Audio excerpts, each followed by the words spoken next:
I guess should we just get right into it? So, hi Sumanth, hi Gerry, hi Sandeep.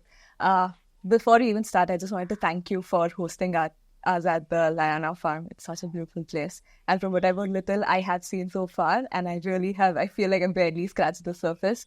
All of the work that you're doing in terms of whether it's the research or the work in outreach and with the communities just sounds fantastic. And be very curious to find out more about it. To, I think, just set a little bit of context for the conversation, right? This podcast or this conversation is a part of a much larger campaign that we're trying to do, focused on urban coexistence. Because particularly in a country like India, animals and humans have always shared spaces. There haven't been those clear demarcated boundaries. But I feel like as our ideas of urban cities evolve and as the cities themselves evolve, our idea of space evolves, that relationship, I feel, has gone through a bit of an overhaul. And that would have been your experience as well. So although we would be speaking about snakes specifically today, I think the larger context is that of just more tolerance in urban spaces and how we can potentially just navigate these interactions.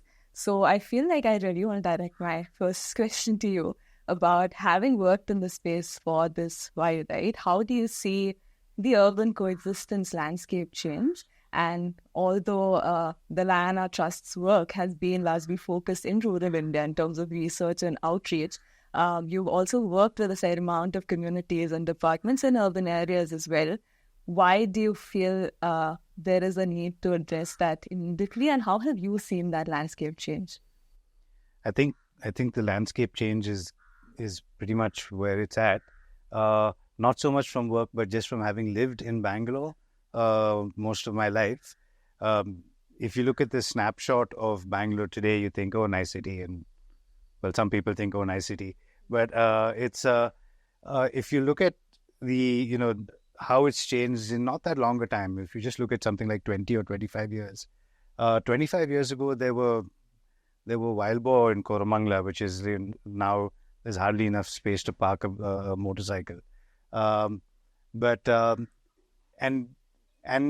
I remember as a child in the village where I grew up, I've seen an old woman literally sweep a cobra out of her house.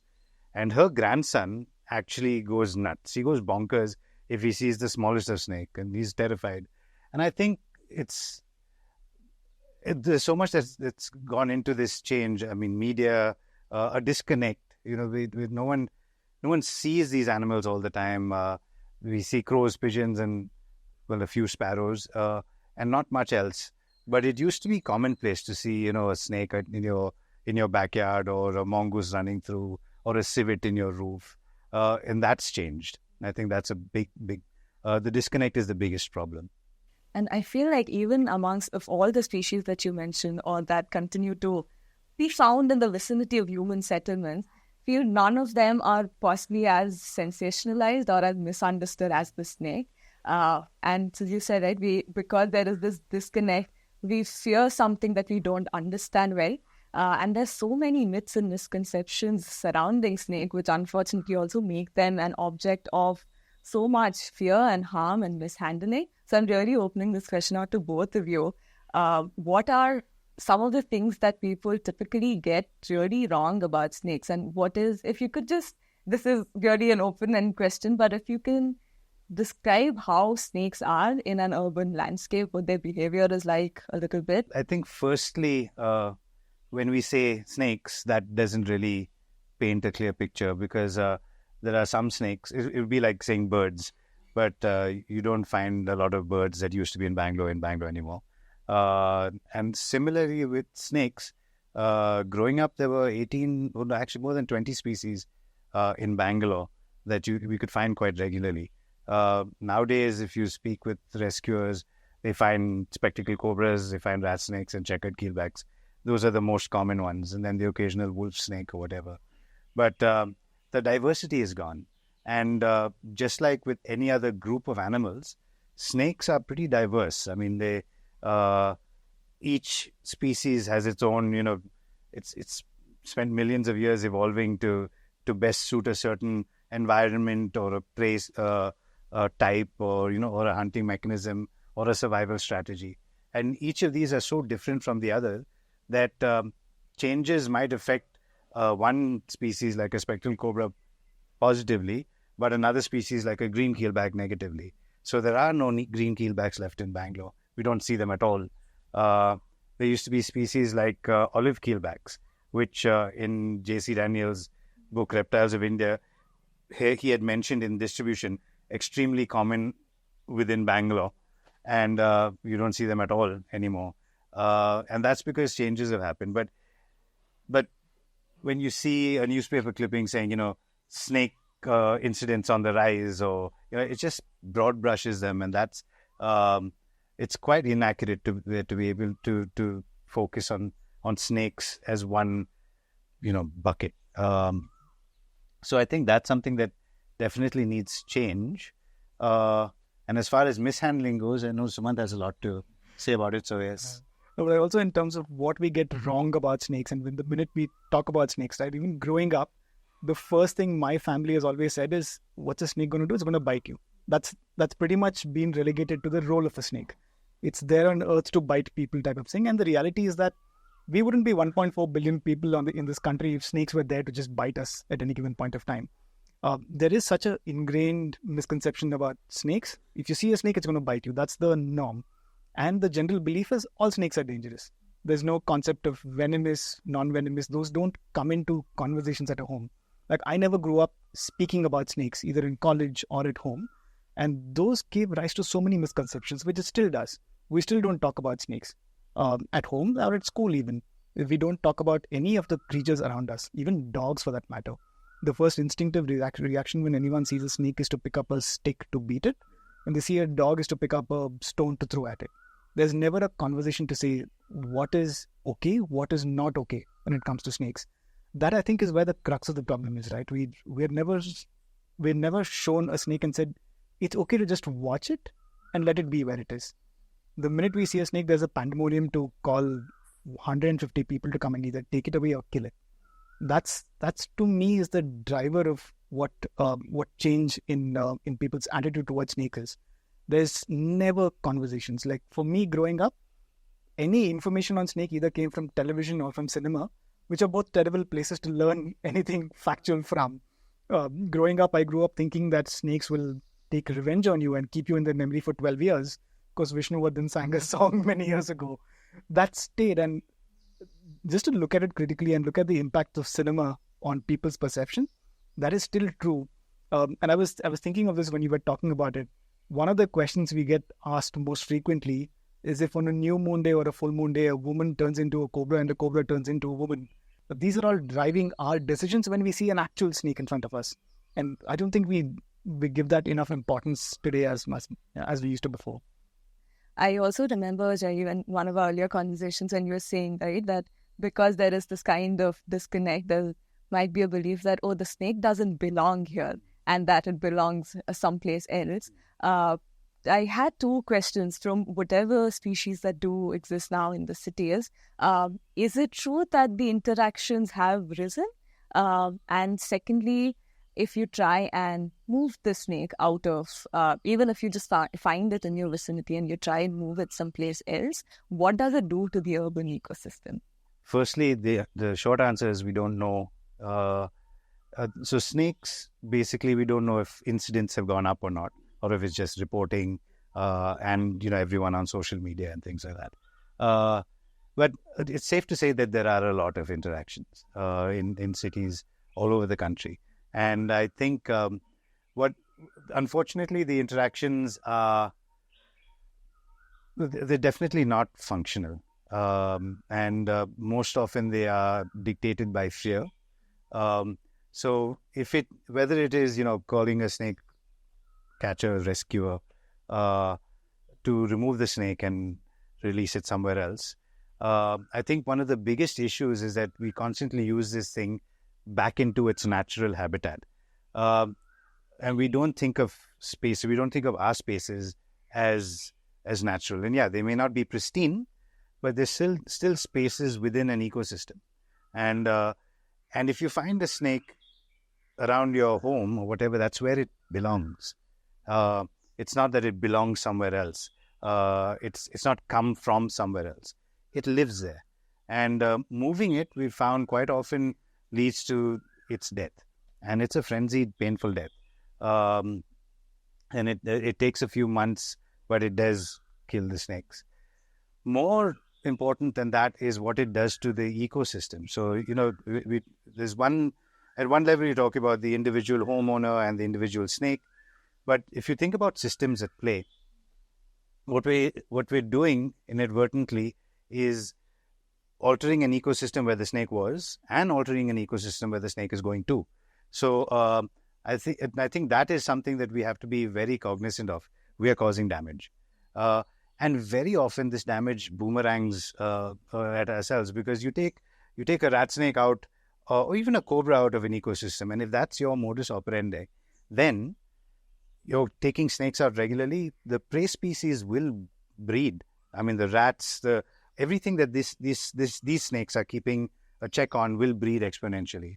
And then suddenly you are prime real estate for more snakes to come in from the surroundings, because there's door-to-door delivery, there's a great place to stay, there's all these abandoned apartment blocks, so the rent's cheap, lots of snakes will come in, and then you've hurt yourself in the long run.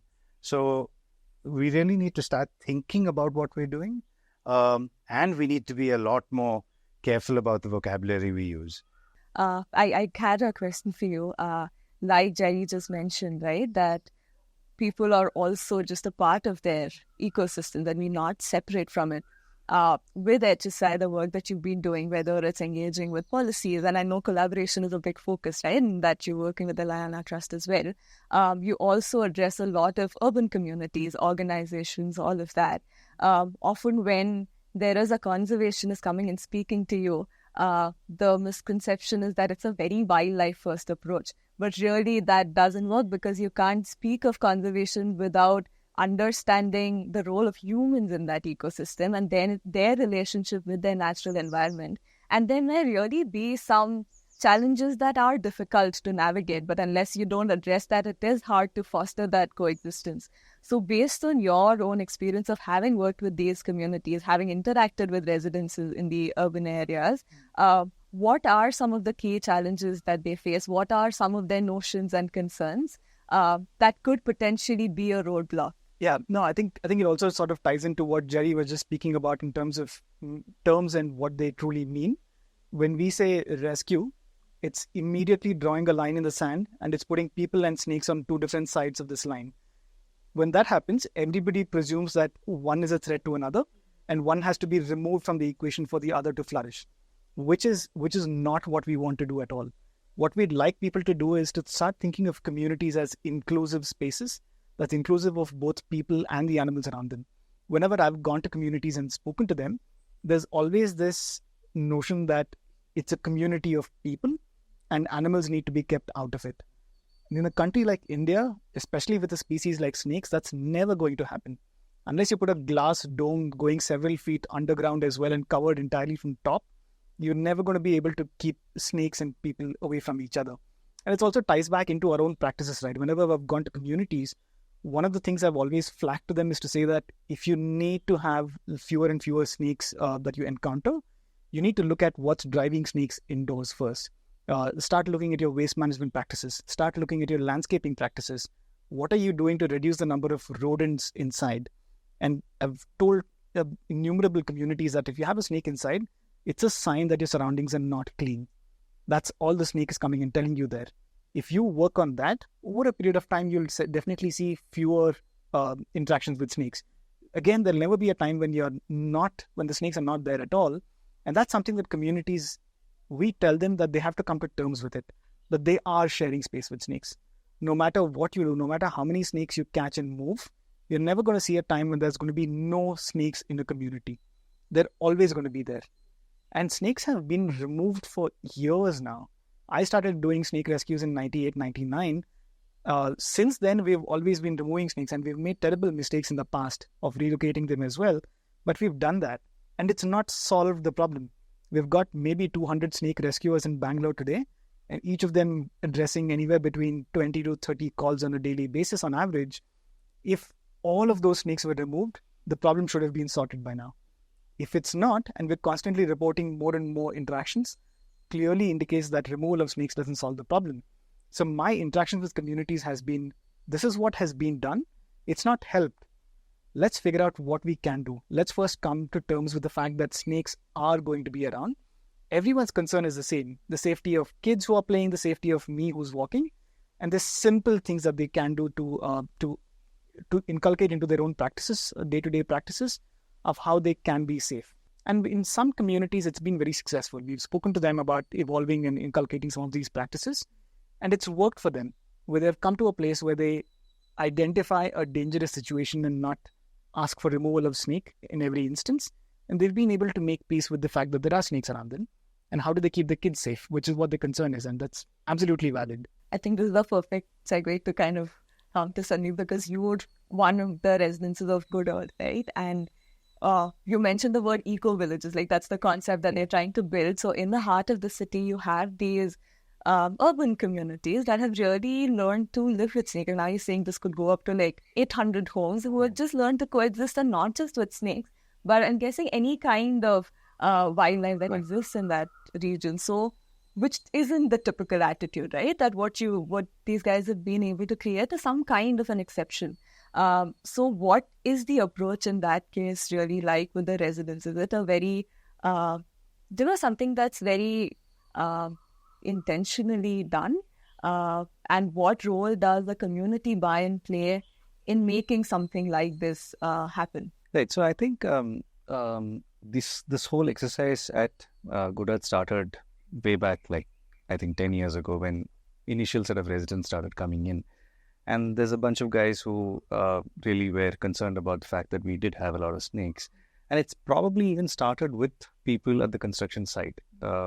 Same thing what Sumanth was saying. Our first approach is see, kill, right? You see, it doesn't matter whether it is venomous, non-venomous. So the education sort of started with that, with people at the construction site and the initial set of residents who moved in. And they were in probably single digits back then. So it was easy to it's easy to convince a small group of people that this is okay.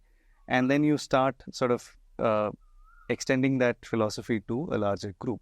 So as more and more people started coming in, I think the culture was already being set, saying that we have to coexist. We can't be moving in. I think post-pandemic, the population sort of exploded, human population, the residents. And that's when I think it made a lot of sense for us to spend a lot more time with people explaining the importance of coexistence. We've had instances where people have called us for a removal of a snake from their home, and random statements like, we came all the way here and we assumed that this will be taken care of. And I was confused as to what that really meant. What do you mean by taken care of? So the perception of they don't belong where human settlements are. So it's a lot of effort from a group of people. We have at least 6 or 7 of us now who actively take part in. Every time I sit with Gerry, I can't use the word rescue because the term itself is now. So snake handlers or rescuers, as we term ourselves as. So we spend a lot of time in educating the community of the importance of living together. There is no point in moving to a different spot altogether. So today we've reached a point where if it's non-venomous, people don't even bother anymore. They're like, hey, I have a rat snake or I have a wolf snake in my backyard, but it's okay. And that's a great win for us. That's a huge transition from, people just freaking out looking at a snake.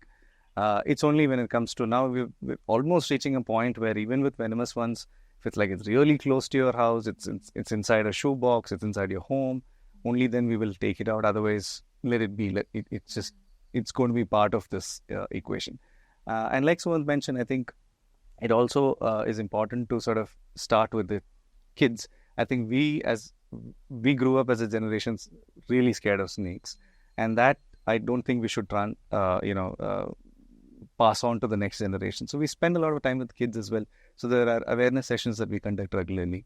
And when it comes to a rescue, if there are people gathered around, we do end up spending time with them, talking to them.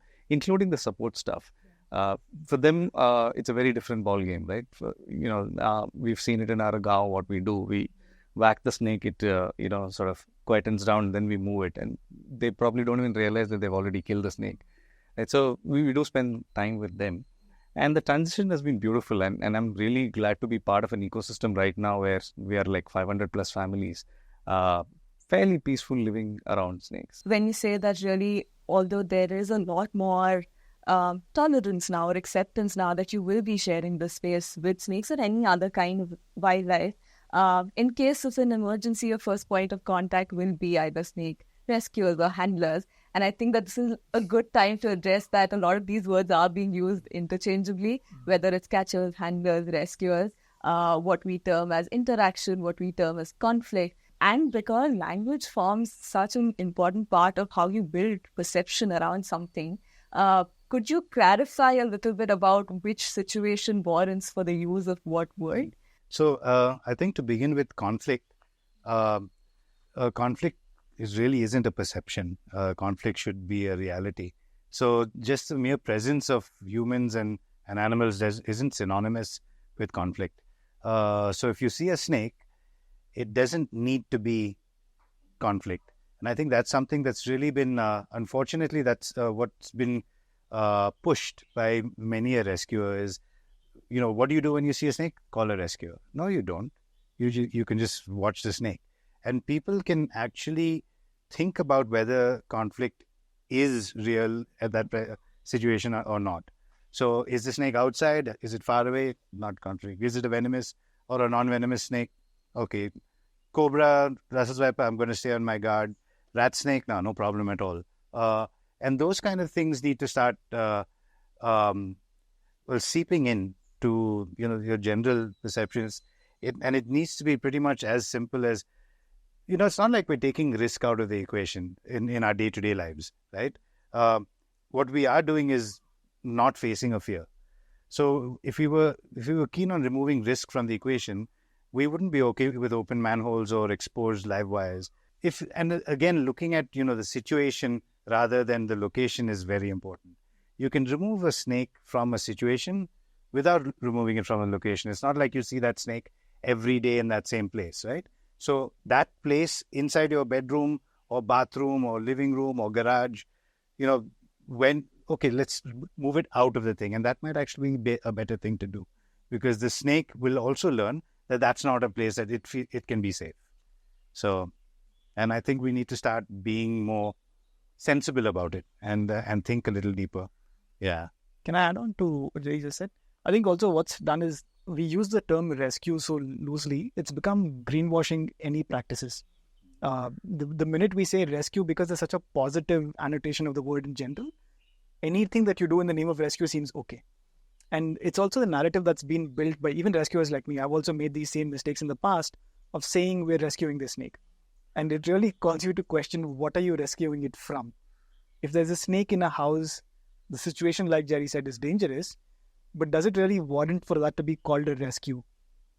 If the end outcome is not the good of people and the snake in question, does it truly qualify to be a rescue?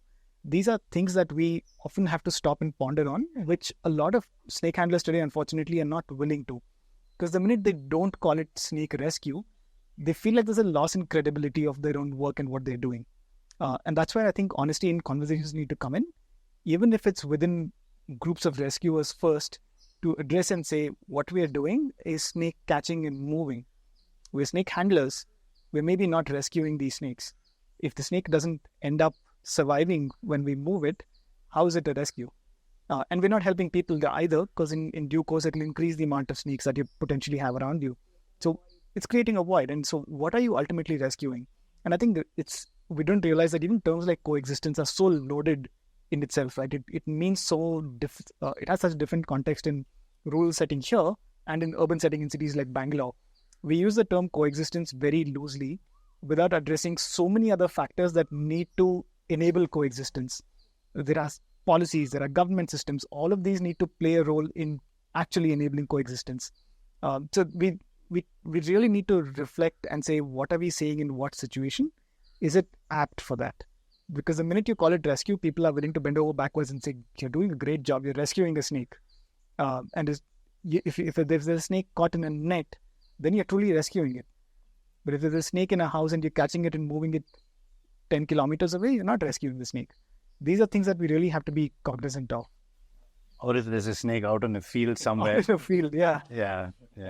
Where you get a JCB to pull up, dig it out, and then, Yeah, there was one. Sorry, Sandeep. There was one video I've seen online where there's a python on a treetop in a empty field. There's a good chance it was placed there, but there's a python on a treetop.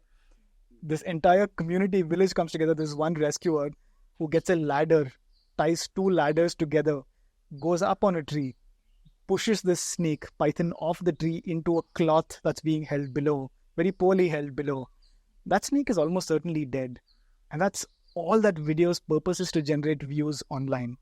So that's definitely not rescue in any sense. Sorry, Sandeep. No. So just to add on to, since we're talking about terms, right? This is one of the things that I learned from Gerry last time I was here, that the fact that we're doing whatever that we're doing in terms of helping move snakes from immediate danger, a lot of people are excited about this whole idea of a snake rescuer, right? So I want to be a rescuer. I want to get trained and all of those things. So one of the terms that I actually learned from Gerry is snake watching. Right? Like we talk about bird watching. The first step to rescuer, again, I don't want to use the word rescuer. The first step is actually snake watching. Watch the snake.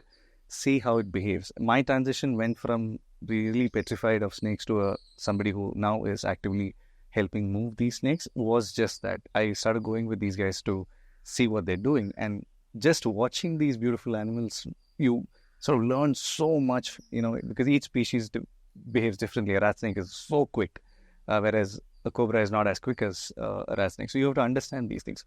I think snake watching as a concept, I think, has to be sort of told to people, and which we've started sort of using in our community when we say, I want to be a rescuer, start snake watching.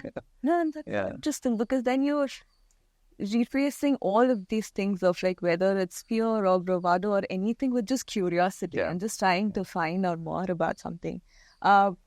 This is actually a really interesting point, because if you one is these small initiating people very gradually into this process and not being prescriptive about something. I don't know, resources that people in these communities have, or what are some of the systems that you've been able to put into place that enables this co-living or coexistence. So what are some conscious steps that you've taken at Godar to be able to enable that? Right. So like I mentioned, I think the education started very early. Now we have an active snake rescue helpline WhatsApp group.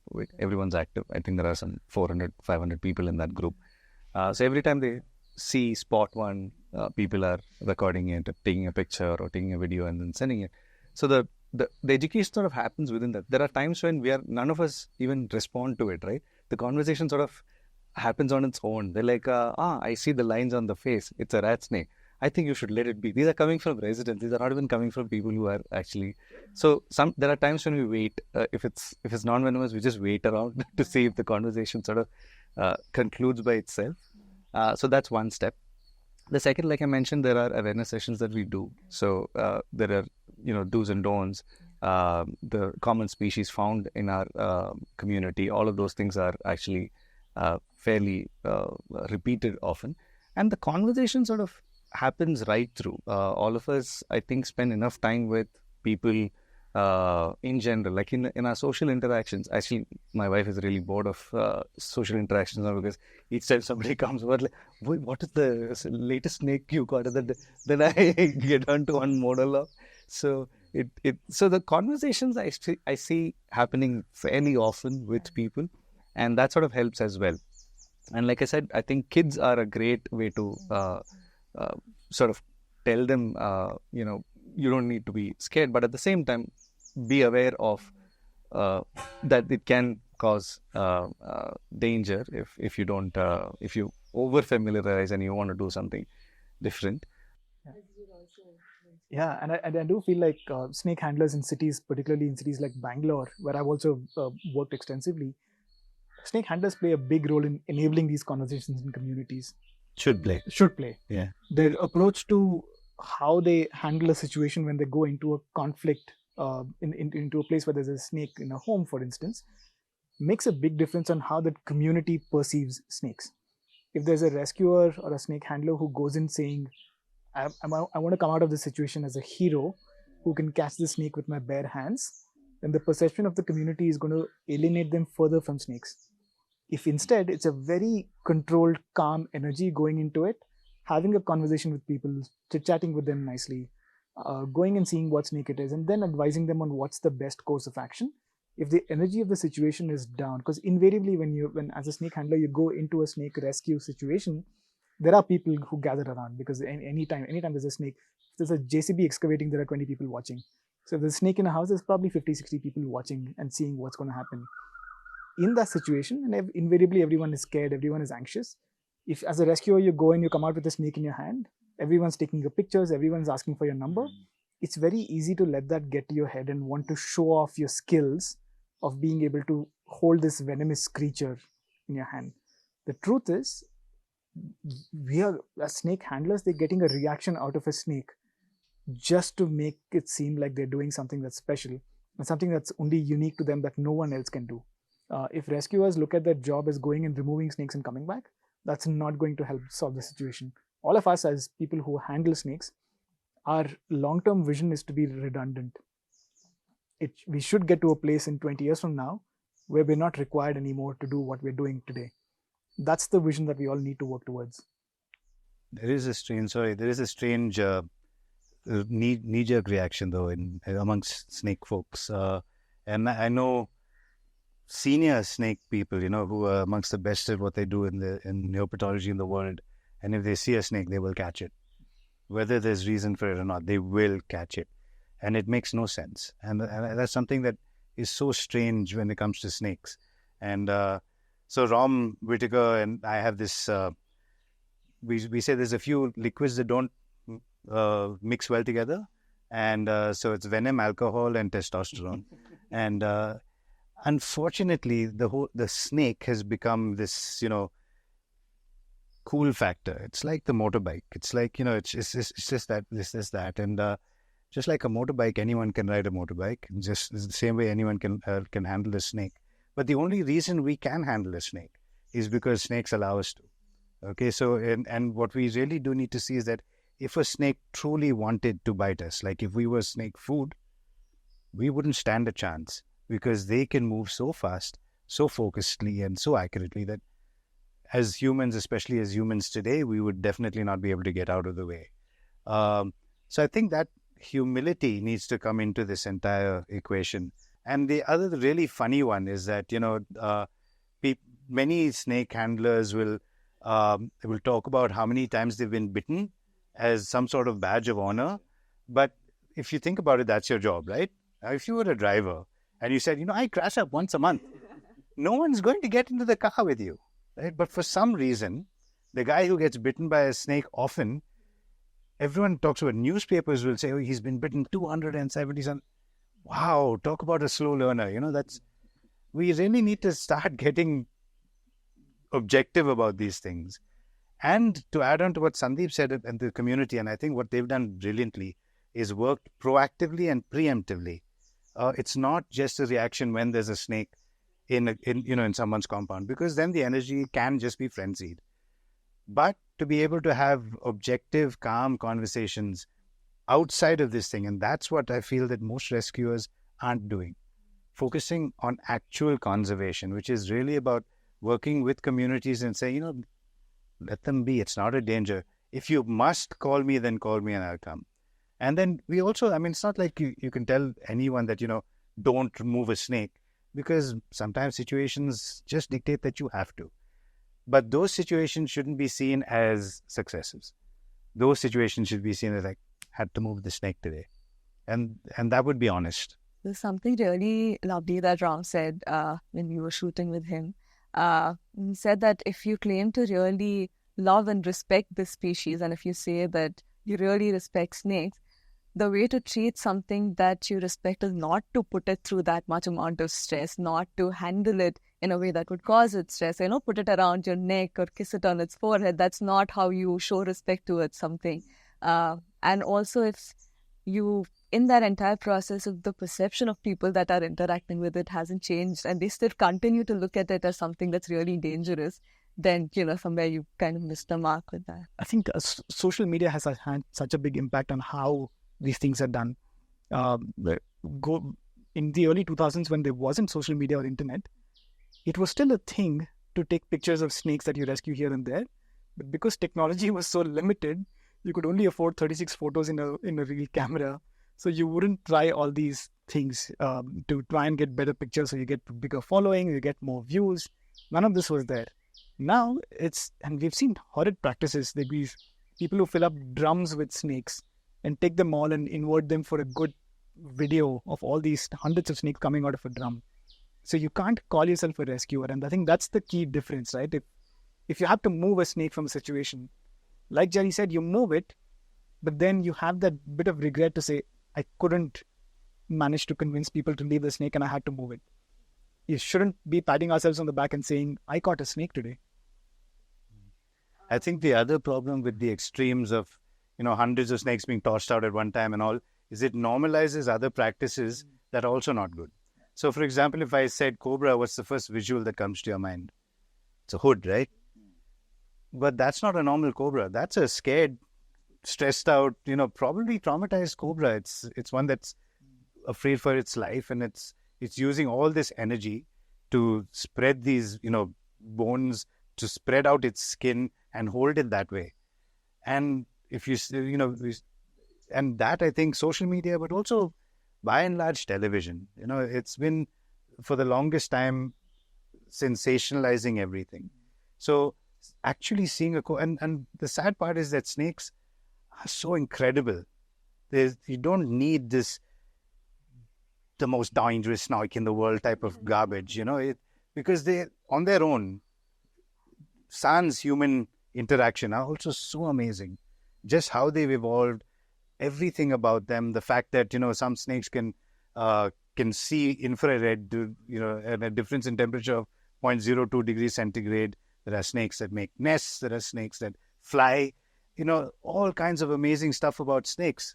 But for some reason, the only thing that we latch on is, I can handle it. Or meet so-and-so, he handles snakes.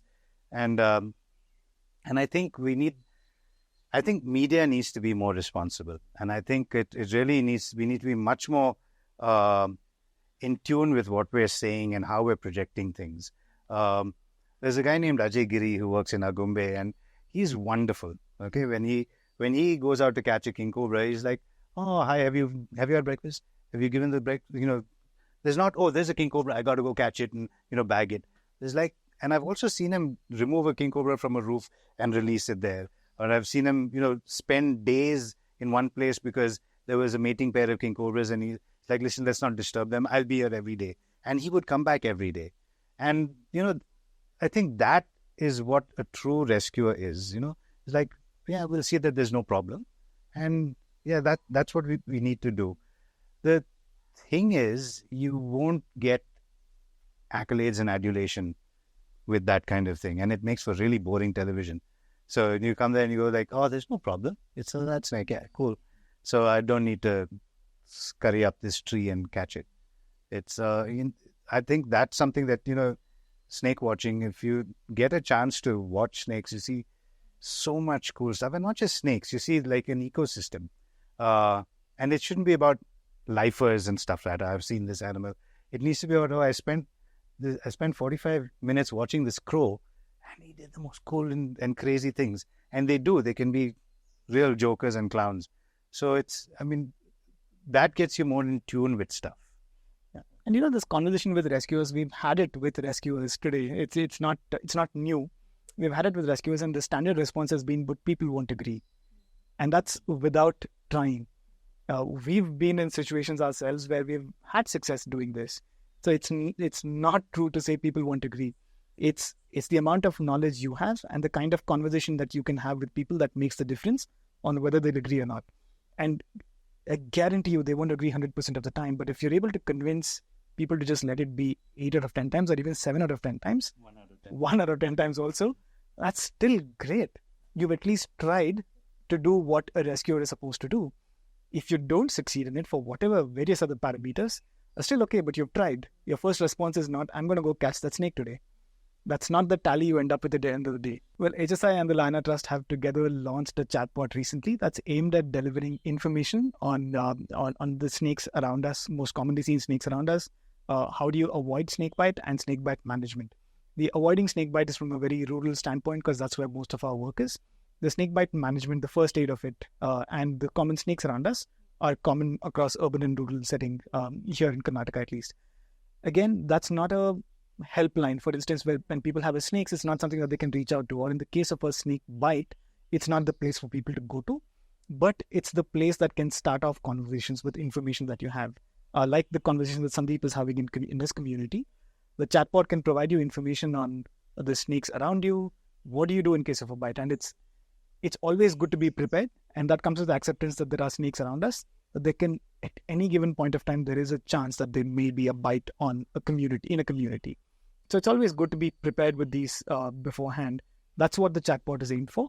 In terms of rescuers and sort of putting that into a practice, into a better practice, the Karnataka Forest Department has been very proactive, and they've launched a manual in December 2022 that talks about effective human-snake conflict mitigation.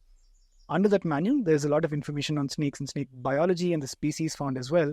But as a part of that entire process, the government is now looking at programs that seek to train and certify snake rescuers. So in a few months from now, there will be certified and trained rescuers who are going to be recognized by the Forest Department, who will be the go-to people for instances where snakes have to be moved.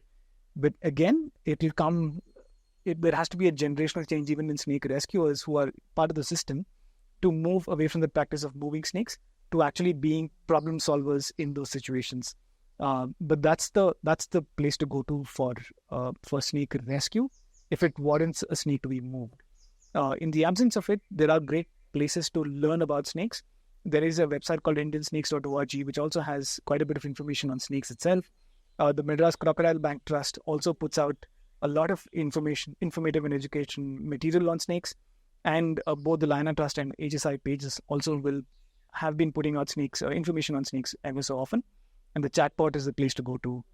Any other resources you want to add on to it? Yeah, I mean, depending on where you are, there are different good folks as well and good places. And there's in Maharashtra, there's in Pune, there's Rescue, which is a phenomenal organization. They're doing really good work.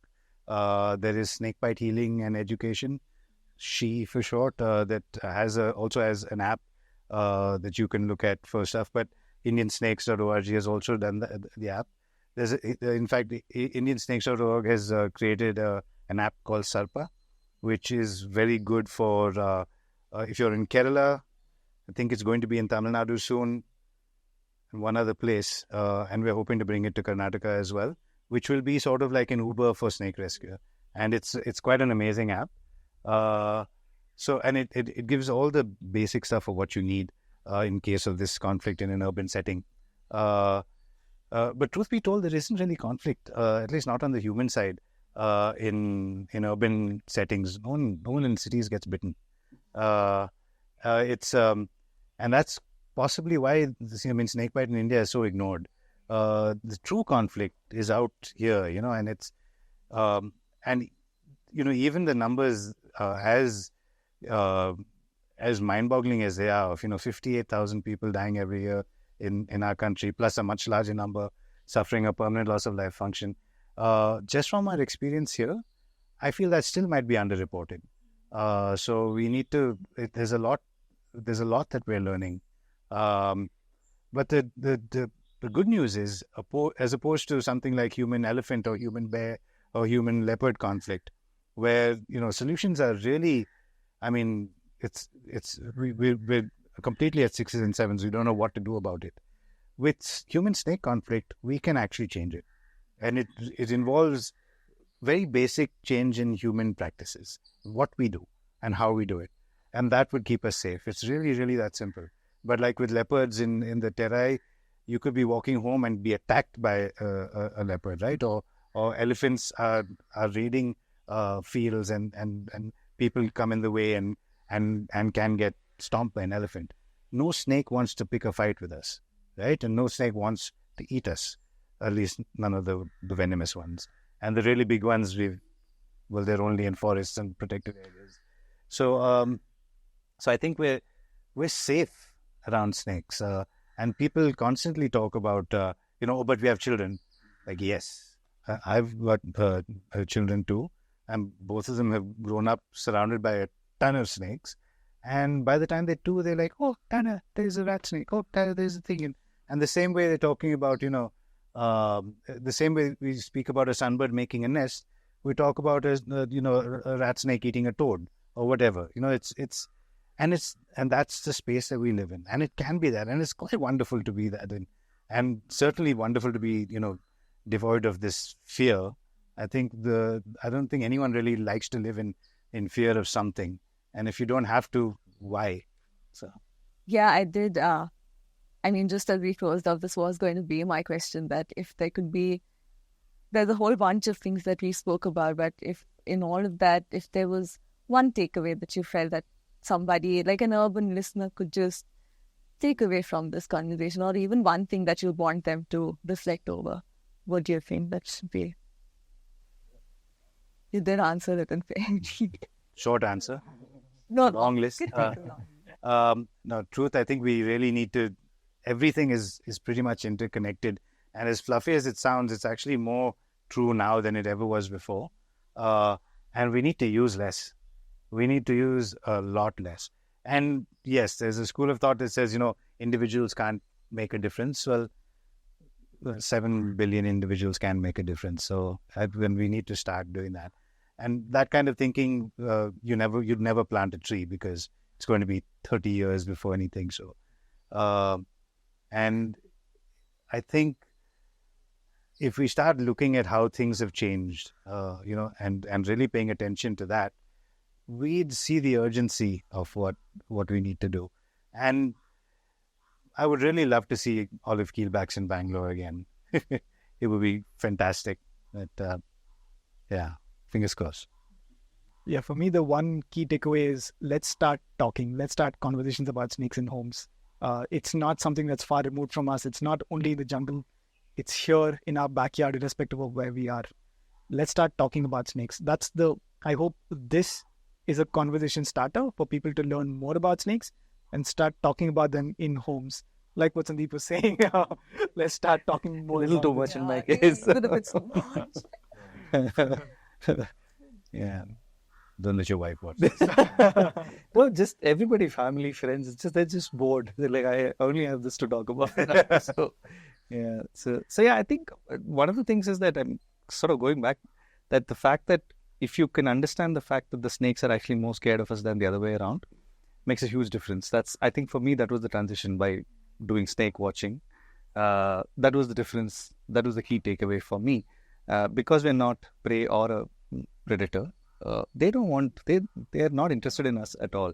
So if you can actually start having those conversations straight up, starting with kids, I think that's a good starting point. Yeah. Cool. Thank you so much, guys.